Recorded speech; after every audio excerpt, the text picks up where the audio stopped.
నమస్తే welcome to our channel. మాజీ మంత్రి వైసీపీ కీలక నేత రోజా భువనేశ్వరి గారిపైన అదేవిధంగా పవన్ కళ్యాణ్ గారిపైన చేసినటువంటి కామెంట్స్ ప్రస్తుతం ఏపీ రాజకీయ వర్గాల్లో చర్చనీయాంశంగా మారాయి. మరి ఉగాది సందర్భంగా అటు వైఎస్ జగన్మోహన్ రెడ్డి, భారతిరెడ్డి గారు కలిసి వేడుకల్లో పాల్గొన్నారని, భువనేశ్వరి గారు ఎక్కడికి వెళ్లారంటూ ఆమె ప్రశ్నించినటువంటి తీరు కానివ్వండి, ఆమె వ్యాఖ్యానించినటువంటి తీరు కానివ్వండి, ఎలా చూడాలి తెలుసుకునే ప్రయత్నం చేద్దాం.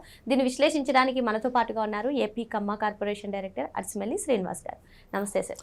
నమస్కారం అండి. సార్, ఆర్కే రోజా గారు ఉగాది సందర్భంగా జగన్మోహన్ రెడ్డి గారు, భారతిరెడ్డి గారు కలిసి వేడుకల్లో పాల్గొన్నారని మాట్లాడుతూనే, మరోపక్క భువనేశ్వరి గారు ఎక్కడికి వెళ్లారంటూ కొంచెం ఆమె వక్రీకరించినట్టు మాట్లాడారు. అసలు దీన్ని ఎలా చూడాలి అంటారు? మరోపక్క చూసుకున్నట్లయితే పవన్ కళ్యాణ్ గారి పైన కూడా, బిఆర్ నాయుడు గారి పైన కూడా వెంటనే రాజీనామా చేయాలన్నట్టుగా రోజా గారు చేసినటువంటి కామెంట్స్ని ఎలా చూడాలంటారు? ఇప్పుడు రోజా గారు మాటలకి అద్దు పద్దు ఉండదండి.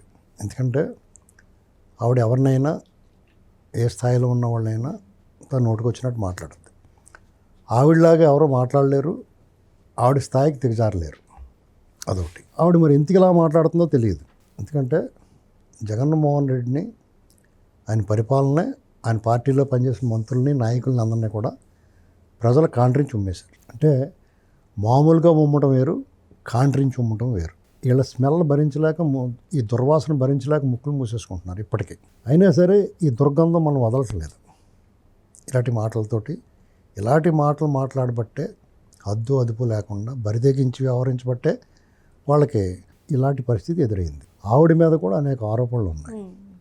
ఈ ప్రభుత్వం చేసిన చిన్న పొరపాటు ఏంటంటే, ఆడుదాం ఆంధ్ర ఇలాంటి విషయాల్లో ఎందుకో వాళ్ళు ఇంకా దాని మీద దృష్టి పెట్టలేదు.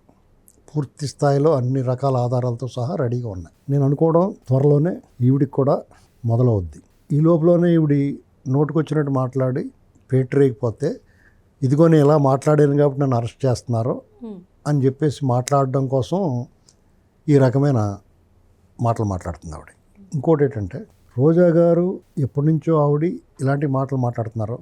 గతంలో జగన్మోహన్ రెడ్డి ప్రతిపక్షంలో ఉన్నప్పుడు మాట్లాడారు, జగన్మోహన్ రెడ్డి ఈవిడ అధికారంలో ఉన్నప్పుడు మాట్లాడారు, అధికారం కోల్పోయిన తర్వాత కూడా ఏమాత్రం తగ్గకుండా మాట్లాడుతుంది. మధ్యలో కొన్నాళ్ళు దాక్కున్నా వీళ్ళు ఏమంటలేదులే అని చెప్పేసి రెచ్చిపోయి మాట్లాడుతుంది ఆవిడ.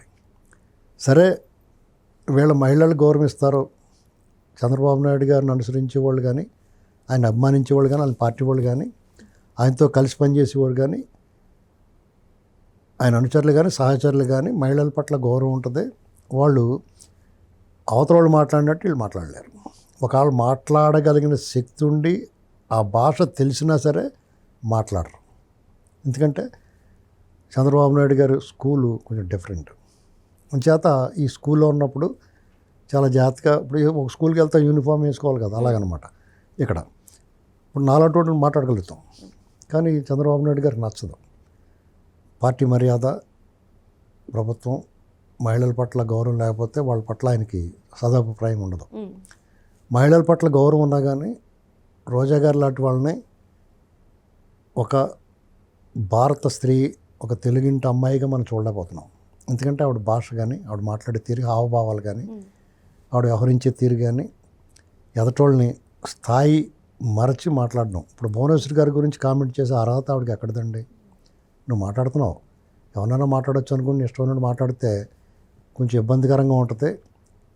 కాన్సిక్వెన్సెస్ నువ్వు చాలా ఎదుర్కోవడం కష్టం అవుద్ది నీకు. ఎందుకంటే నీ స్థాయి ఏంటంటే, ఖచ్చితంగా వారు మహిళలే, వాళ్ళు జీవనోపాధి కోసం వ్యాపారం చేసుకుంటూ ఉంటారు, వాళ్ళు కూడా ఏదో పడుతూ ఉంటారు. వాళ్ళు ఒక కేటగిరీ ఏంటంటే వాళ్ళ జీవితం హ్యాపీగా సాగుతూ ఉంటుంది. వాళ్ళు కొంచెం భాష విషయంలో, మిగతా అన్ని విషయాల్లో వాళ్ళు ఉన్నతంగా ఎలా జీవించినా భాష విషయంలో కొంచెం అగ్రెసివ్గా ఉంటుంది. వైజాగ్ నెహ్రూ బజార్లోను, రాజమండ్రి జాంపేటలోను, అలాగే ఏ ఊరికి వెళ్ళినా ఆ ఊళ్ళో చేపలు, ఎండ్రోయిలు అమ్ముతూ ఉంటారు. అక్కడికి వచ్చినప్పుడు మనం బేరం ఆడితే, నాకు పోలమ్మని ఒక ఆవిడ తెలుసు, వైజాగ్లోను నెహ్రూ బజార్లో.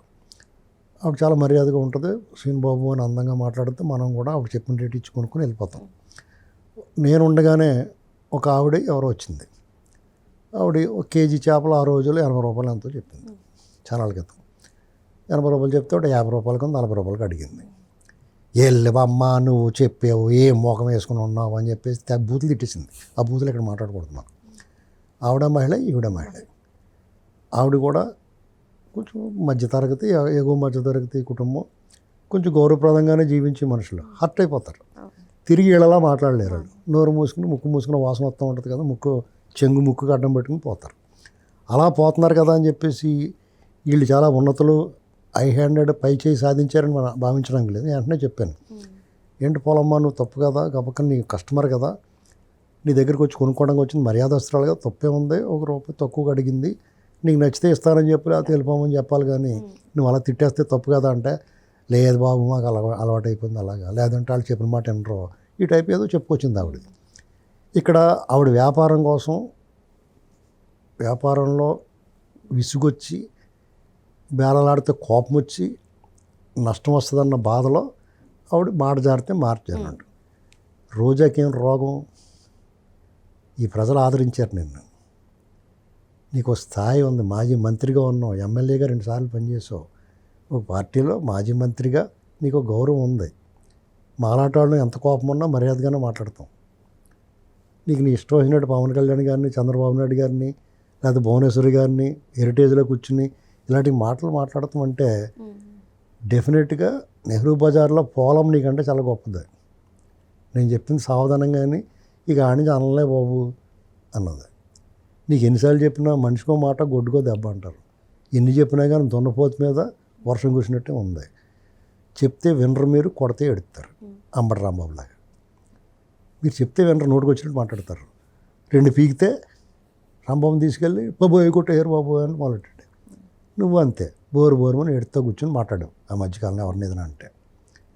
ఇది ఎంతవరకు కరెక్టు? ఇప్పుడు బరిదెగించి మాట్లాడితే నీలాగా మాట్లాడే వాళ్ళని మేము తయారు చేసి వదలగలం, పెద్ద కష్టమేం కాదు. నేను అందుకనే నెహ్రూ బజార్ గురించి మాట్లాడాను. మాకు కూడా అలాంటి మాట్లాడేవాళ్ళు ఉన్నారు. నీకన్నా దాన్ని నువ్వు చెవులు మూసుకుంటే రక్తం వచ్చేది చెవులోంచి. ఎందుకంటే సభ్యత, సంస్కారం, ప్రజా జీవితంలో ఉన్నవాళ్ళు ఒళ్ళు దగ్గర పెట్టుకుని మాట్లాడాలి. నేను అలా మాట్లాడిన ఇష్టమైనట్టు జబర్దస్త్ షో లేకపోతే నీ దగ్గర పనిచేసేవాళ్ళు కాదు కదా, అక్కడంటే చచ్చినట్టు నేను పొగుడుతారు. పైగా నీకు ఒక ఇమేజ్ ఉంది. మీరు ఒకప్పుడు హీరోయిన్గా చాలామంది క్రష్ ఉంటుంది. ఆ అభిమానంతో నాలుగోళ్ళు కూడా ఏం మాట్లాడరు, ఎందుకులే మనకి ఆవిడతోటని. ఆ అభిమానం ఏదో మూల ఉంటుంది. కానీ మీరు ఈ రకంగా మీ స్థాయిని దిగజార్చుకుని ఎదటోళ్ళని అనటం వల్ల మీకేం బాగుంటారు? జగన్మోహన్ రెడ్డి పనే అయిపోయింది, అతనే కడుక్కోలేకపోతున్నాడు. మీ అందరినీ మళ్ళీ ఏం తీసుకురాగలుగుతాడు పైకి? అతని జాతకం కూడా ఉగాది రోజు చెప్పారు, నీకేం సీన్ లేదు, నీ పక్కన ఉన్నవాళ్ళు, నీ చుట్టూ ఉన్నవాళ్ళు జాతకం వల్ల నువ్వు నీ పని కొంచెంలో నడుస్తున్నావు అని చెప్పారు. రేపొద్దున ముందు ఇప్పుడున్న ప్రభుత్వం అతను పక్కన ఉన్న వాళ్ళని వేసేస్తుంది లోపల, అలాగే రేపొద్దున వాళ్ళని కూడా వేసేస్తారు ఏదో దాంట్లో. అప్పుడు ఇతను ఏమైపోతాడు? నిన్నేం కాస్తాడు, నువ్వే లోపలికి వెళ్ళిపోతావు రేపో మాపో, అందులో అనుమానం లేదు. అలాంటి పరిస్థితుల్లో ఇలాంటి నోరు పారేసుకుంటే, ఇలా నోటుకు వచ్చినట్టు మాట్లాడితే నేను ఇలా మాట్లాడాను కాబట్టి నన్ను లోపల వేసారని మళ్ళీ ఏడుపులు ఆడవడానిక? ఎవరు ఎన్ని ఏడిసినా కొడాలి నాని, ఆర్కే రోజా ఇలాంటి వాళ్ళకి ఒక ముద్ర పడిపోయింది. ఆ ముద్ర, ఆ మరక మీరు చెరుపుకోలేరు. మీరు ఎందుకంటే సరిదిద్దుకోలేని తప్పు చేశారు. మీరు ఆఫ్ ది రికార్డ్స్లో ఎంత దారుణంగా మాట్లాడతారనేటువంటి చాలామంది చెప్పారు. మేము కూడా డైరెక్ట్గా లైవ్లోనే వచ్చినాయి మీరు మాట్లాడిన మాటలు. పోలీస్ అధికారులైనా, రాజకీయ నాయకులనైనా, సహచరులనైనా, మీకు ఎంత పనిచేసే వాళ్ళైనా ఎలా మాట్లాడతారన్నట్టు చూసాం. అంత వదరబోతుతనం తగదు. ఇది హితవు. నువ్వెవడరా హితం చెప్పేదంటే ఖచ్చితంగా మేము చెప్తాం, వింటాం, వినకపోవడం మీ ఇష్టం. దారి మార్చుకోవాలి. రేపు పొద్దున్న నిన్ను లోపలేసి ఏదైనా చేస్తే కూడా మేమే మాట్లాడతాం తప్పదని. ఒక మహిళని ట్రీట్ చేసే విధానం కాదు ఇది అని చెప్పేసి మేమే మాట్లాడతాం. నీకు మీరు కోరుకున్నట్టుగా అప్పుడు ఎప్పుడో అన్నారు, అలాంటిది ఏదైనా జరిగినా కానీ మేమే మీకు తప్పది, అలాంటివి చేయకూడదని చెప్తాం. అలా చెప్పేవాళ్ళు అందరికీ కూడా అసహ్యం వచ్చేలా మాట్లాడుతున్నారు మీరు. బిఆర్ నాయుడు గారు లేకపోతే చంద్రబాబు నాయుడు, వాళ్ళ స్థాయి ఎక్కడ, నీ స్థాయి ఎక్కడ? చేత ఏదో స్థాయి ఉంది కదా, వాళ్ళు అంటే కొండను ఢీకుంటే మాట్లాడవచ్చు అనుకుంటున్నారేమో. ఉండవల్లి అరుణ్ కుమార్ రామోజీరావు గారితో ఢీకుంటే తనకి పేరు నిజంగానే అతనికి కూడా ఫోకస్ వచ్చింది కదా. నీకు ఆల్రెడీ నువ్వు ఫోకస్లోనే ఉన్నావు కదా, ఇంకెందుకు నీకు కొత్తగా కావాల్సింది ఏముంది? లేదా ఇలా బాగా మాట్లాడితే జగన్మోహన్ రెడ్డి రేపు పొద్దున్న అవకాశం ఇస్తాడు అనుకుంటే అతను దుబ్బేసిన డబ్బులేనో వాటా ఇవ్వాలేమో, కానీ మామూలుగా రాజకీయంగా నీకేం లైఫ్ ఉండదు అతని దగ్గర నుంచి. జనసేన వాళ్ళు టీడీపీ వాళ్ళు చచ్చిన జాయిన్ చేసుకోరు, బీజేపీ వాళ్ళు జాయిన్ చేసుకుంటే ఆల్ సీనే కట్ అయిపోతాయి. ఇక్కడ నీ అడుగెడితేనే మటాషాళ్ళు. అటువంటి పరిస్థితుల్లో నువ్వు ఎక్కడికి వెళ్ళాలి, వెళ్తే కాంగ్రెస్లోకి వెళ్ళాలి. కాంగ్రెస్ ఎక్కడ ఉంది, పాతాళంలో ఉంది. షర్మిల అసలు నేను దరిదాపులో జాయిన్ అవ్వదు.